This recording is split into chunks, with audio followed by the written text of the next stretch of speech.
खुलुमबाय गोदान भिडिअ नोंथांमोन बयखौबो बरायबाय दिनै बे भिडिअनि गेजेरजों नोंथांमोना मिथिनो मोनगोन बड' मिलिटारि एबा एनडीएफबी हान्जानि जागायजेननायनिफ्राय लानानै बे हान्जाखौ सिफायनाय समसिम थौदो बिदिब्ला भिडिअखौ जों स्टार्ट खालामसै लेट्स बिगिन रन्जन दैमारि एबा डीआर नाब्ला बिथांनि दैदेननायाव बे हान्जाखौ 3 अक्ट'बर 1986 मायथाइयाव BdSF एबा बड' सिकिउरिटि फर्स मुंजों दानाय जाग्रोदोंमोन। बे हान्जाया जोनोम जादोंमोन उदालगुरि जिल्लानि सिङाव थानाय खासिबारि मुंनि गामिनिफ्राय। उनावनो 25 डिसेम्बर 1994 मायथाइयाव बे हान्जाया मुंखौ सोलायनानै NDFB एबा national Democratic front of Bodoland मुंजों मिन्थिजायो।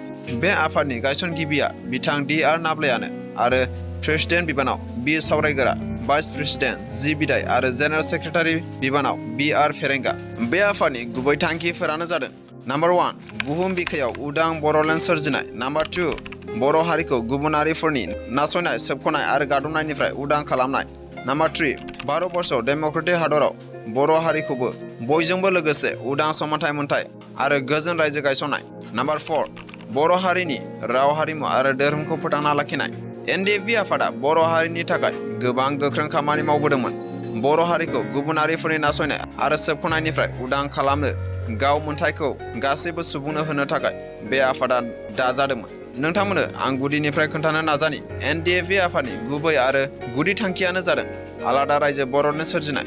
जोनोम मोनजेननायनिफ्राय लानानै एनडीएफबी आफादा नन बड' सिभिलियन्स मानसिफोरखौ बड'लेण्डनिफ्राय होखारहरनो थाखाय गोख्रों खामानि मावदोंमोन।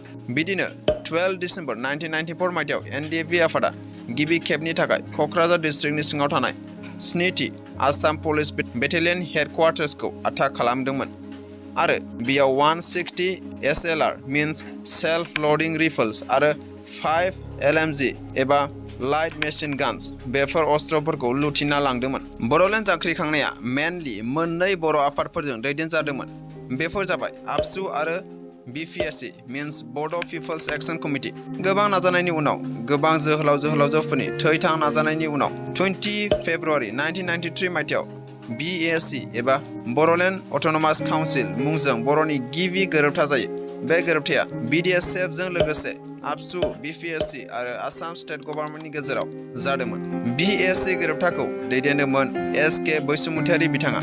माखासे बोसोर उनावनो बर' बिग्रायारिफोरा आरोबाव फिन बिग्रायफिनबावदोंमन मानोना आसाम सरकारा बे काउन्सिलाव 2750 गामि सोना होगोन होननाय बाथ्राखौ मावफुङाखैमोन, जायनि जाउनाव BdSF आफादखौ सोलायनानै 25 नभेम्बर 1994 मायथाइयाव NDFB मुं होनाय जायो आरो NDFB बिथांमोना बे एकर्डनि हेंथा बुंनो हमो। 1996 नि आसाम लेजिस्लेटिभ एसेम्ब्लिनि इलेक्शननि समाव NDFB फोरा 100 बारा सान्थाल, मुन्डा आदिबासिफोरखौ सिथारनाय जादोंमोन, जायफोरा ब्रिटिश रायजो खुंनाय समाव साहा बागानाव खामानि मावनो थाखाय ब्रिटिश सरकारजों आसामाव लाबोना दोनफैजादोंमोन। बे जाहोनावनो आदिबासिफोरा आदिबासि कब्रा फर्स मुंनि मोनसे आफादबो दादोंमन।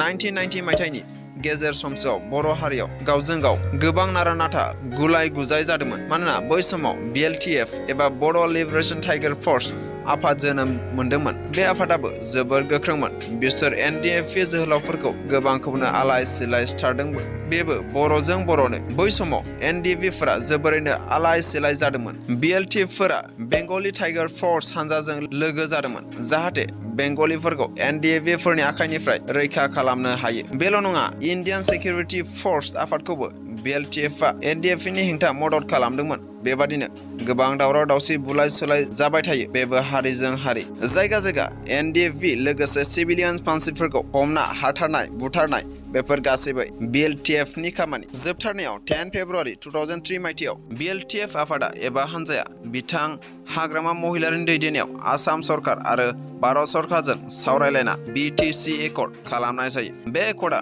बिथां हाग्रामा महिलारिनि दैदेननायाव लगभग 17 to 18 बोसोरसो लास्टिं होदोंमोन। बेनि गेजेरावनो ex-BLTFफोरा सिजफायर लाना थानाय जायो। NDFB आफादा बे एकर्डआवबो गोजोनाखैमोन मानोना बिथांमोननि मिजिंआनो आलादा रायजो बड'लेण्ड सोरजिनाय। बे गोलाव सोमावसारनायाव NDFBफोरा पुलिसफोरजों गोबां हमजादोंमोन, जेल साजा होजादोंमोन, गोबाङानो पुलिसनि आखायाव जिउ खोमानांदोंमोन, हाग्रा खारबाबायनांदोंमोन। NDFBफोरा आसाम भुटान बर्डाराव 12 केम्पसफोर दंमोन, जायफोरा 2003 आरो 2004 मायथाइसोआव भुटानिसफोरजों फोजोबस्रांजादोंमोन मानोना बिसोर थानाय बाहागोआ भुटान हादराव गोग्लैयोमोन। डिसेम्बर दाननि 2003 मायथाइयाव आसामनि चिफ मिनिस्टार तरुण गगैआ रन्जन दैमारिखौ माबा मोनसे खालामसिगोन होनना बुंदोंमोन, नाथाय बे अफारखौ रन्जन बिथाङा रिजेक्ट खालामदोंमोन मानोना बिथांनि मिजिंआ मोनसेल', बेनो जादों आलादा रायजो बड'लेण्ड। अक्ट'बर 8, 2004 मायथाइयाव आसाम सरकारा एनडिएफबि नि हेंथा गोलाव 6 दान एबा 6 मान्थ गोब्राब अपारेशन फोसावना होदोंमोन। बे गोलाव समाव एनडिएफबि जोहोलाव-जोहोलावजोफोरा जोबोरैनो खस्थ' सहायनांदोंमोन।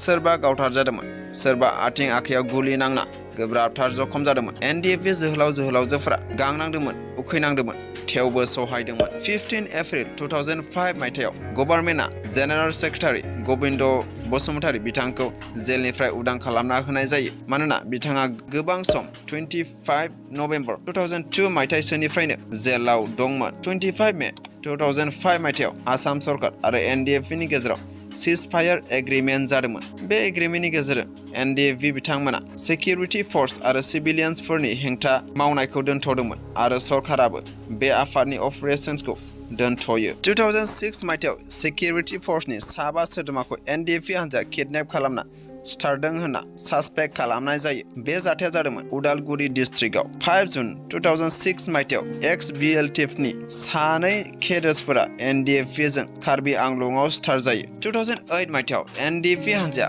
मोननै हान्जायाव गावस्रायो, एनडिएफबि आरो एनडिएफबि-आर। एनडिएफबि हान्जाया दैदेनजायो बि सुंथाग्रा एबा गबिन्द बसुमतारी बिथांजों आरो एनडिएफबि-आर हान्जाया बिथां रन्जन एबा डि.आर. नाब्ला बिथांजों। नाथाय 30 एप्रिल 2010 मायथाइयाव बिथां डि.आर. नाब्लाया एरेस्ट खालामजायो। 2012 मायथाइयाव एनडिएफबि-आर हान्जानि चिफ आर्मि I.K. संबिजितनि दैदेननायाव गावस्राना एनडिएफबि-एस ग्रुप जोनोम जाबावो।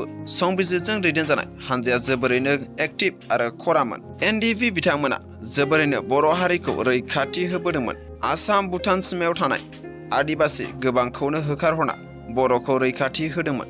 बर'खौ सोबख'जानाय नासयजानायनिफ्राय रैखा होबोदोंमोन। एनडिएफबि हान्जानि सोमावसारनाया जोबोरैनो गोलाव, जायखौ जों बुंजोबनो हाया। एनडिएफबि हान्जानि जलदब जाब्रां मुंनि जोबोर गिख्रंथाव जोहोलावफोर, जाय बिथांमोननि समाव सरकारनि सिकिउरिटि फर्सआबो गिना हाबसोना थानाङोमोन होनना मोनथिनाय जायो। नाथाय बिथांमोना गुबुननि आखायाव नङा, नाथाय गावजों गावनि आखायावनो थैनो गोनां जादोंमोन। बेबादिनो बर'नि जारिमिना गोदोनिफ्राय दिनैसिमबो खौसेथि गैया। नाथाय मानो? बेबादिनो गोलाव सम 34-35 बोसोर नांनायनि उनाव भारत सरकार आसाम सरकारजों सावरायज्लायना एनडिएफबि आबसु इउबिपिअ हान्जाजों 27 जानुवारि 2020 मायथाइयाव आरोबाव फिन थामथि बर' गोरोबथा जायो, जायखौ पिस एकर्ड मुंजों मोनथिजायो। बे एकर्डनि गेजेरजों एनडिएफबि मोनथाम ग्रुपखौबो डिसबेन्ड खालामनाय जायो। थामहिनबा बड' एकर्डनि गेजेरजों बे एकर्डनि गेजेरजोंनो एनडिएफबि हान्जाखौ फोजोबनाय जायो। बिटिआर गोरोबथाखौ सालायो चिफ प्रमद बर' आरो डिपुटि चिफ गबिन्द बसुमतारी बिथांमोननि दैदेननायाव। नाथाय दुखुनांथावसिन बाथ्राया बेसो कि पिस एकर्ड जादोंब्लाबो एबा बिटिआर एकर्ड जादोंब्लाबो रन्जन दैमारिजों लोगोसे गोबां एनडिएफबि नि सोद्रोमाफोरा दिनैसिमबो जेल जानांगासिनो दं। जोबथारनायाव आं नोंथांमोनाव सरिसो बिनो सानबाय, मानोना 34 बोसोर गोलाव सम एनडिएफबि फोरनि नांनायाव गोबां जाथाय आरो समफोर जायफोरखौ आं आंनि बे गुसुं भिडिअ'आव कभार खालामनो हायासै। बेनिखायनो थालांनाय सम आरो जाथायफोरखौ नोंथांमोना कमेन्टआव खोन्थाहरोब्ला जोबोर गोजोननाय थागोन। Okay for now, thank you, bye bye, take care.